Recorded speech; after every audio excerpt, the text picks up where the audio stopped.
Hey guys, Argent Templar here. So this is being made at the behest of a friend of mine. He knows who he is. I don't want to call him out just if he doesn't want to be associated with this directly. That's fine. So this is on the subject of what if you feel like a loser. And this is something I think a lot of us have to deal with. A lot of people, just in general, it's kind of a common human problem. It's not even specifically an alt-right problem. Although a lot of us around here have that issue. So from time to time in your life, you may feel like you're a loser. You may think that other people are better than you, that you're suffering from uniquely bad problems, that you're uniquely incapable of living your life. That everyone else is having fun but you, that everyone else has their life together but you. And maybe not everybody else, but most people. You feel extremely, I don't know what to say, out of place, out of luck, out of touch. In other words, you're just basically miserable. And you're just not really sure what to do about it. Well, here's kind of my thoughts on the matter. First off, probably the hardest thing, and I've done a number of videos on this, but I have to keep putting it home, is you have to be careful with idealizing other people. Because you don't know what's going on in their minds. You don't know what kind of troubles they're going through. Because they are going through troubles. I mean, they may seem like these perfect people. You may look at them and you may see a couple aspects of their life where they seem to have everything together. But they don't. In other words, they may be less of a loser than you in some areas, but they may be a bigger loser overall. They may have certain issues that make yours look trivial in comparison. So what do I mean by this? There are a lot of celebrities, like a lot of actors, a lot of famous people who commit suicide. It seems like they have everything. They have fame, fortune, friends. They may have an attractive spouse, whatever. But they're hollow and empty on the inside. They have to turn to drugs, to alcohol, etc. Just all kinds of horrible things to fill the chronic emptiness within them. And you may go, but they're so rich and powerful, etc. Yes, but they're screwed up. They may seem like they live the high life. They may seem that they're living the ideal, living the dream, that they've accomplished everything you haven't, but they're messed up. Like I know a guy who, a family member, who is extremely successful. He makes lots of money. He's internationally known. He's a very well-respected person in his field. People worship him. But his home life is an absolute disaster. His wife stole millions of dollars from him. His children are basket cases. His life is a living hell. So looking at him on the surface, you'd be like, well, this guy's all together. This guy's better than me. This guy's superior to me. But when you get down to it, he's messed up too. And the truth of the matter is most people are messed up. And the sooner I think you realize that, and the sooner you kind of revel in it, I think the better you'll feel about yourself. And people say, my feelings, my self-esteem. But yeah, people have to feel good about themselves. If nothing else, they have to feel like they're not unique losers. Because if people feel like they're unique losers, and I mean that unique loser in the sense that you're worse than everybody else, everyone else is not having troubles, it's just you. If you can't kind of come to terms with that and come with a way to rationalize it and get through it, you're probably going to kill yourself, or you just won't go anywhere in life. You won't have any... You know what? It's not even about going anywhere in life. It's just about your health and being able to have a decent standard of life. Not everything has to primarily be about what you can economically contribute to society. Just for the simple goal of minimizing human suffering, you have to come to terms with the fact that you're probably not the biggest loser ever.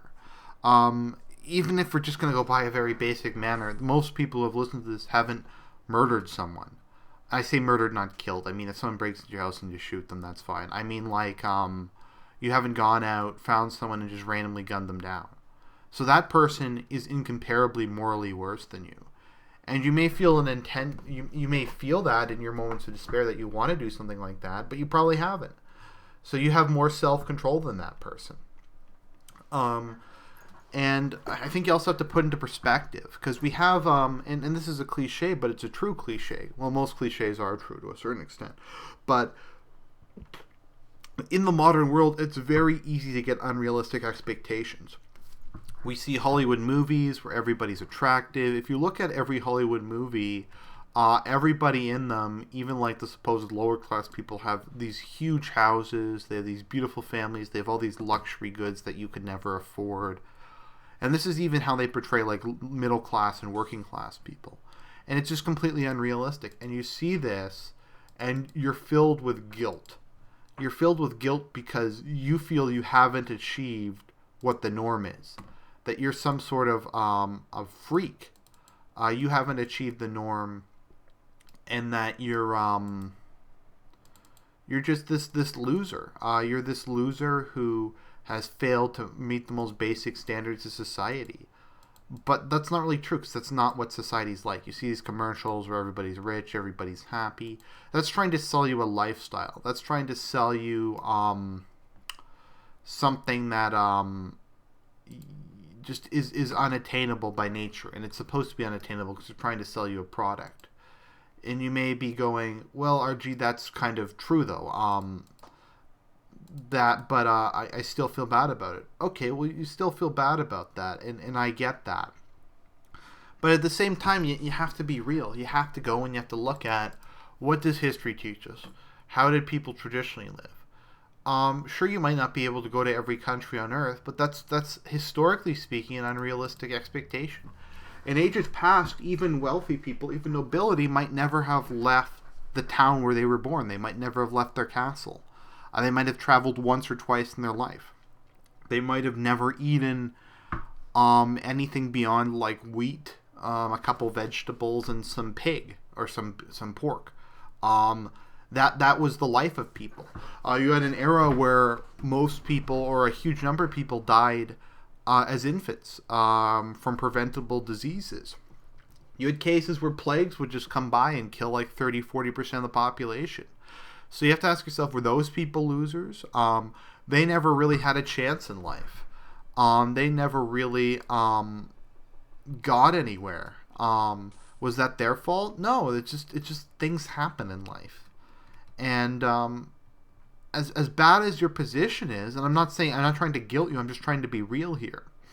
If you think you're a loser, what about the people who died of the plague when they were like 6 years old? Those people didn't accomplish any of this stuff. They didn't have their fancy watches. They didn't have their big plasma screen TVs. They didn't get to travel everywhere. They didn't write that book. And I think what you ultimately have to realize is that ultimately all of us are losers in some fashion. Even the richest and most powerful people always have regrets. Maybe they're Alexander the Great and they didn't conquer the rest of the known world.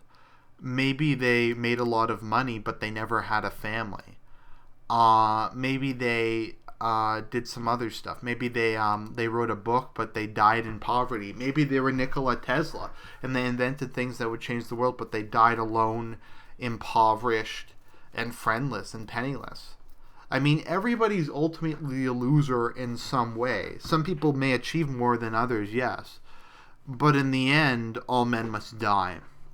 And to a certain extent, I think you should take comfort in that. Because even the greatest men will die. In the end, death is the great equalizer. In the end, all of our deeds, good and bad, will fade away into the mists of history. And it's tragic, but it's also liberating, because it means that your failures are not eternal. Your whatever your shortcomings, whatever you didn't achieve, to a large extent, people just don't care. There are very few people who kind of get to live in history forever, but even then, they fade into the past after time. So you may say, well, people will look back on me and say, well, that guy was a loser, that guy failed. Well, they probably won't. They probably just won't care. And I think that's a good thing, to be honest. Because regardless of how much you achieve or don't achieve, in the end you die. In the end, you're kind of free from the expectations of the world. I'm not saying that don't try. I'm not saying don't try to make a good life for yourself. But ultimately, death comes from our soul. It's the great equalizer. And I think to an extent, and this is just kind of my semi-twisted way of looking at it, I think death is to some extent a gift from God. That means we don't have to live eternally in a flawed world. We don't have to live eternally in a world that has such a so much sin, etc. I think we can only really take so much disappointment, so much pain, so much betrayal,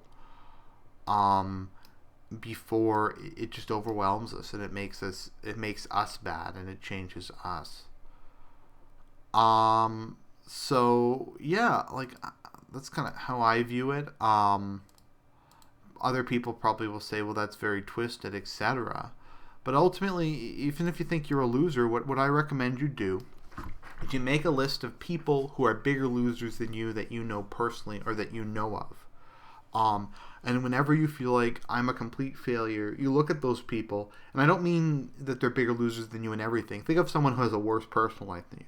Think of someone who's more depressed than you. Think of someone who's in a worse financial status than you, and compare yourself to them.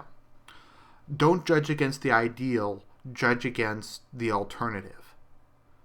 And I think if you do that, that will help you out a lot. And I'm not saying any of this to be negative or downer. I'm saying think about this and it's kind of liberating. It's kind of freeing from what's often the crushing constraints of society, the crushing thing put on you. And this isn't about social norms, etc. This is just about you being able to live your life and have the best standard of living possible. Because ultimately social norms matter, but so do people's standard of living. So do people's mental health. Happiness, as Dennis Prager would put it, is a serious problem. It's something a lot of people struggle with. And I think part of that is learning to kind of accept yourself. And saying, look, I may be a failure, but there's also these good things about me. Something we do in therapy is we will make a list of all the positive things about us. We'll make a list of all the negative things about us. And then we will be asked to come up with positive things that counter the negative things. So I think that's all good stuff. I think what you have to do is A, think about all the people in history who failed bigger than you. B, think about all the people in your life and that you know or know of who failed bigger than you. And C, if you're going to make a list and list off all your negatives, you have to think, well, what is there that counters this? What is there that doesn't support this? And that's kind of my advice to you. And ultimately, just remember, if you're like me and you have faith in God, in the end, all things will be made just. Perhaps that's partially why I do believe so deeply. Because to some extent, the atheist says God doesn't exist, so enjoy your life. But a lot of the time I don't enjoy my life because I suffer a neurological condition that makes it very hard to enjoy life. So it gives immense mental balance and comfort to the idea that in the end we will all be punished or rewarded.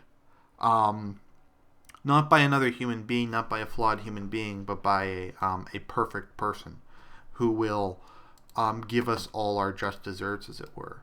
And I find that immensely comforting. So, sorry, I went out kind of all over the place, but it was all based around the theme of low self-esteem and feeling bad. This is Argent Templar. I hope you guys are having fun. Signing out.